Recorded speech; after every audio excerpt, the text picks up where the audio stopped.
video that's out on there. As they say, warning, warning. All right, let's play this, then we'll come back and talk. Come on, man, drop the knife. Come on, let's drop it. Drop it. No, drop the knife. Knife. Drop the knife. Drop the knife. Drop it. Drop the knife, man, come on. Я снимаю, блядь. Я снимаю. Nobody wants to hurt, man. Drop the knife. Drop it. What's going on, man? What are you doing here, man? What are we doing? What are we doing here? Drop it. Speak! Do not move. What's your name? Do not move. What's your name? Talk.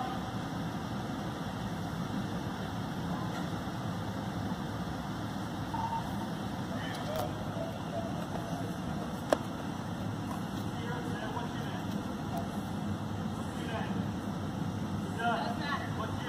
Drop it.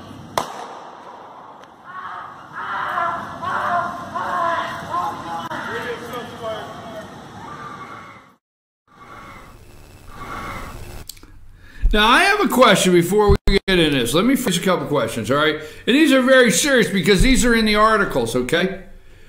Now, this is not a joke. I'm serious. If you have a police officer that somebody comes at with a weapon, how are we going to, and this is very serious, how are we going to equip our men and women in uniform with everything they need to be able to psychologically do a psychological analysis, very serious, psychological analysis, make determinations, check, you know, maybe be redundant, somebody's mental health, seeing if they're on some kind of drug.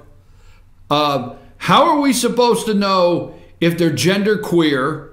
I swear to God, what is this what is that, binary?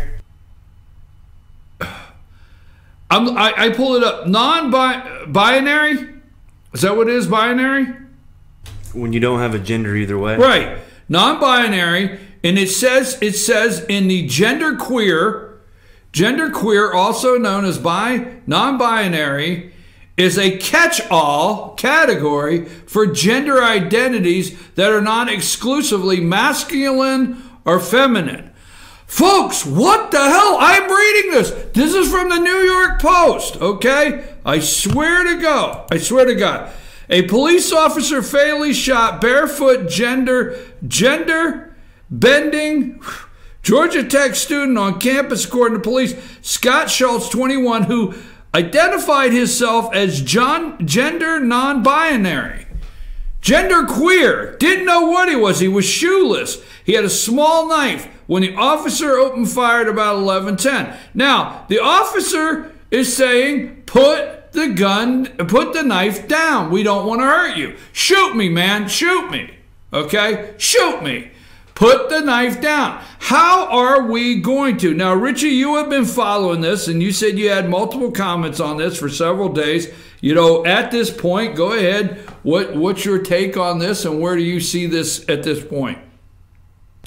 Well, first of all, it's very sad what happened. I feel for their family of the person killed, but it seems Scout Schultz was the name of the person killed. Was the leader of the Pride organization on campus, actually called 911 beforehand, had the knife, and it looked to me like it was someone that wanted to be shot, almost like, you know, they wanted to be a victim, you know what I mean, like a martyr almost. And it seems like we've got a generation of folks that are so blinded by the political climate, I guess, to where they really believe that the world is out to get them. Does that make sense? Yeah, I think I don't know, but you know, if you're wanting to be shot, does that mean you still get shot? Well, I mean, you can. And I still don't know what Scout Schultz's original sexes. I don't know if it's a boy or a girl. So I don't know whether to say he or she. And I mean that honestly. I'm not trying to make a joke. No, I was very serious about that. I was very serious about that. Why are we? How are we going to equip? Now we're taking now. So we have these college students. And there's a police car has been burnt. Okay. So before we get to that, on Sunday the interviews, everyone was in shock because they called Scout a campus leader and a leader on campus, and one student, it was on Channel 2, WSB, said, the cops shouldn't be killing people, especially people with a mental illness. And it just made me think, the logic of those statements are saying, oh, people have mental illness, that's not a reason to die, basically saying that Scout had a mental illness. But at the same time, when people try to say being transgender is a mental illness, they're shouted down as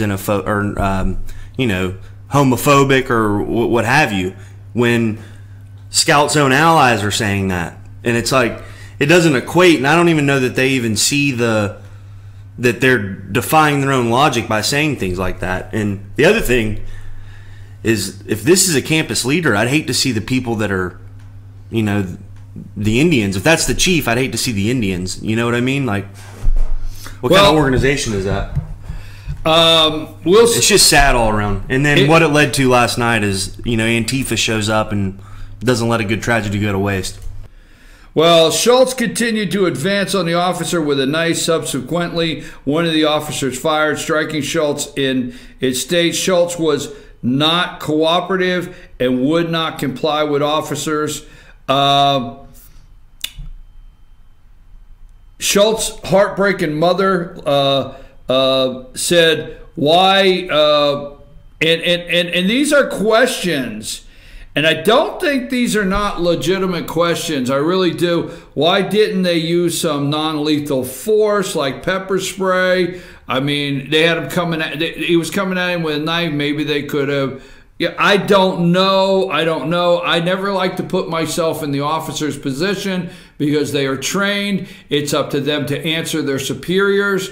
Seriously, when we get out here and we start trying to figure it out, it is up to the officers to answer. They go through training. They have to answer their superiors, and I know that doesn't alleviate the fact that somebody's dead. But why didn't they use non-lethal force like pepper spray or tasers?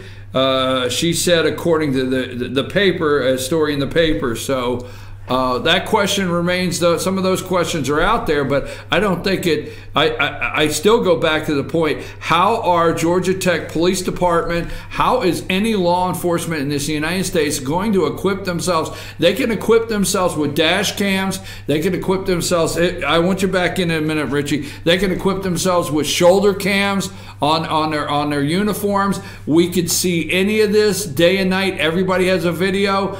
But the reality is, how are we ever going to equip our police officers with knowing your mental stability when danger arises? Is it danger and then your mental stability? Or are we supposed to, and this is not a joke, are we supposed to like halt and maintain the area until we can get a psychiatrist in there or psychological evaluation, or get on the phone and say, is this person missing his meds? I mean, how do you have police officers, deputies, sheriffs, any state, local, federal law enforcement trying to figure out, is this person missing his medication? Are they having a mental breakdown? Are they gender queer? I swear to God, it's on here. I'm not making that stuff up. Right, Richie? Go ahead. I think had it been the city of Atlanta police or the Georgia State Patrol, they wouldn't have shot and killed him, her. I think when you're dealing with university police departments, they're not used to the action, if you will. I'm going to tend to disagree a little bit on this particular. There's a lot of universities in the United States that are not in rural areas, but they are the town. Okay, I'm not going to say Athens is UGA, but you know, there's a lot of colleges across this country that become the town. Sure. Georgia Tech is a little different. There's been a lot They're more confined. Well, there's been a lot of issues throughout the years with security at Georgia Tech. murders in the vicinity, students, stuff like that. How many police-involved shootings, though? I bet less than 5. I agree with that. Well, there you go, folks. What do you think concerning the Georgia Tech? Let me know. Let's put this up how people can reach us, then we're going to go to our commercial. Put us up here. This is how you reach us. 706-889-9700. That is our show phone number, and that's also a 24/7 number, 706-889-9700. And then Chief at FetchYourNews.com, Chief. And you can follow us on Twitter at FetchYourNews, at FYNTV. Also, if you'll subscribe to our YouTube channel, FYNTV YouTube channel, FYNTV Fetch Your News. Anytime we're live there, you will get that. And now on FYNTV.com throughout the day, all you have to go to is the on demand. You'll see 2 buttons.